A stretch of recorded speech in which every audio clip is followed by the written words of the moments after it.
नमस्कार, news cues India में आपका स्वागत है। राजस्थान विश्वविद्यालय में असिस्टेंट प्रोफेसरों के द्वारा धरना दिया जा रहा है। जो विद्या संबल में जिनको लगाया गया था उनको हटा दिया गया, उनको जो कैडर में शामिल करने की जो मांग की जा रही है उनको नहीं किया जा रहा है। आज 14वां दिन है। इन्हीं के सपोर्ट में ये एक स्टूडेंट हैं, वो यहाँ पर आई हैं और क्या उनका कहना है और क्या कहना चाहते हैं। मेरा नाम दिव्या राजपूत है। मैं राजस्थान के करौली जिले से बिलोंग करती हूँ। तो मैं सरकार की कुछ जन विरोधी नीतियों के बारे में बताना चाहती हूँ। जैसे विद्या संबल योजना के तहत प्रोफेसरों को हटा दिया गया है, उनकी रेपुटेशन का मजाक बनाया जा रहा है। वो 14 दिन से अनिश्चितकालीन धरने पर बैठे हुए हैं, लेकिन सरकार की तरफ से ना कोई आश्वासन मिला है, ना उचित निर्णय लिया गया है, कुछ भी नहीं लिया गया है। तो और भी बहुत सारी नीतियां है सरकार की जन विरोधी, जैसे महिला अत्याचारों में प्रदेश नंबर 1 बना हुआ है राजस्थान प्रदेश। रोज के युवाओं के भविष्य के साथ खिलवाड़ हो रहा है, रोज के पेपर लीक हो रहे हैं और मतलब इनकी पेपर लीक सरकार की सह पे हो रहा है, लेकिन सरकार मतलब जिनके ऊपर कानूनी कार्रवाई करनी चाहिए उनके ऊपर जरा भी नहीं कर रही है। बस एक दो निचले स्तर से एक दो अधिकारियों को सस्पेंड करके अपना वो कर लेती है, पल्ला झाड़ लेती है, लेकिन उचित कार्रवाई नहीं करती है, जबकि इसमें मंत्री वगैरह सबका हाथ रहता है। और महिला अत्याचारों में भी राजस्थान नंबर 1 बना हुआ है। बेरोजगारी में दूसरे स्थान पे आ गया। राजस्थान प्रदेश को कभी शांति सौहार्द्रता के लिए जाना जाता था, लेकिन अब पिछले 4-5 सालों में इसे इतने गंदे तरीके से इसका वो पेश किया गया है ना, प्रतिरूप राजस्थान का, जिसमें ये महिला अत्याचारों में नंबर 1 के रूप में जाना जा रहा है। पेपर लीक में, बेरोजगारों का मजाक उड़ाने में, SC/ST अत्याचारों में, हर चीज में मतलब, और रेप की घटनाएं, दुष्कर्म में भी राजस्थान अव्वल नंबर पे आ गया है।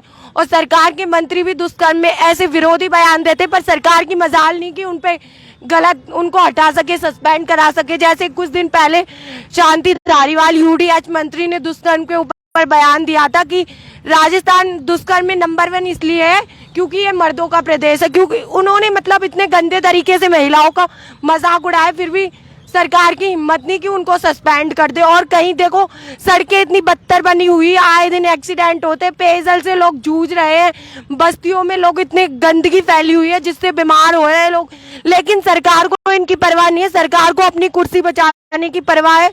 वो बाड़ेबंदी में, 5 स्टार होटलों में, प्लान से आने जाने में, मतलब विधायकों के रहन सहन में इतने पैसे खर्च कर रही है। इतने पैसे अगर जनता के विकास के ऊपर खर्च किए जाए तो शायद राजस्थान देश में विकास में अव्वल नंबर पे आ जाए। सुधार के लिए शिक्षा और शिक्षा में भी कोई आशाजनक सुधार नहीं है। प्रोफेसरों का मजाक उड़ाया जा रहा है, उन्हें विद्या संबल योजना के तहत हटा दिया। एक मैम थी प्रोफेसर पल्लवी सर्वा, उनको विद्या संबल योजना के तहत एक बुलाया एक दिन और अगले दिन फोन करके बोलते कि मैम आप मत आइए। ये तो किसी के आत्मसम्मान को ठेस पहुंचाना होती है, तो कितना गलत है ना, सरासर गलत है किसी के आत्मसम्मान को ठेस पहुंचाना। क्या सरकार इंसान नहीं है? उन्हें दिखाई नहीं दे रहा है? ये लोग 14 दिन से अनिश्चितकालीन धरने पे बैठे हुए, पर सरकार व्यस्त है अपनी सरकार बचाने में, भारत जोड़ो यात्रा में जाने में व्यस्त है। लेकिन इधर क्या ये लोकतंत्र में इनकी कोई भागीदारी नहीं? क्या इनका वोट नहीं जाता लोकतंत्र में? सरकार को वोट तो सबका जाता है ना। वैसे तो सरकार बयान देती है कि हम 36 कौम का मैं मुख्यमंत्री हूँ। CM सर बोलते हैं कि मैं 36 कौम का मुख्यमंत्री हूँ, तो फिर 36 कौम की सुनी जाए ना। 14 दिन से ये लोग धरने पे बैठे हुए हैं। कहाँ है सरकार? जाग क्यों नहीं रही है? सोई हुई है सरकार, तो अभी भी जागने का नाम नहीं ले रही है। आप जितनी सारी योजनाओं का बात करिए, आपने बहुत सारी योजनाओं की बात करी, तो क्या ऐसा तो नहीं कहीं आप BJP समर्थक हो जो आप सिर्फ कांग्रेस की धज्जी उड़ा रहे? आज से पहले जब BJP का शासन सरकार 18 से पहले 13 से लेकर 18 तक, उस समय पे भी ये सारी घटनाएं हुई, SC/ST पे भी क्राइम हुआ, ये सारी चीज़ें हुई। ठीक, आपकी वाली बात है कि साय का जो असिस्टेंट प्रोफेसर उनको हटा दिया गया, तो क्या ऐसा तो नहीं है? क्या आप कहना चाहते? जी नहीं, मैं BJP की बिल्कुल भी सपोर्टर नहीं हूँ। मैं हमेशा सत्य के पक्ष में खड़ी रही हूँ। मैं सत्य की सपोर्टर हूँ। और BJP का शासन था, उस टाइम में इतनी समझ नहीं थी, मैं उस टाइम बहुत छोटी थी, और अब मैं बड़ी हो गई हूँ। अब मेरे को अपने देश के, अपने राज्य की चिंता सताने लगी है। उसका भविष्य होने के नाते, मैं आने वाला भारत का भविष्य हूँ, राजस्थान का भविष्य हूँ, तो मुझे चिंता सताने लगी है कि कल को मैं भी कंपटीशन नौकरियों में फॉर्म भरूंगी, कल को मैं भी इनकी सारे प्रोफेसर बन गई, कल को मेरे साथ ऐसा मजाक हुआ तो मैं क्या करूंगी। इसीलिए मैं इनके सपोर्ट में आई हूँ कि कल को ये सारी चीजें मेरे साथ ना हो, उससे पहले ही सारी व्यवस्थाएं सुधर जाए, जो भी व्यवस्थाएं है।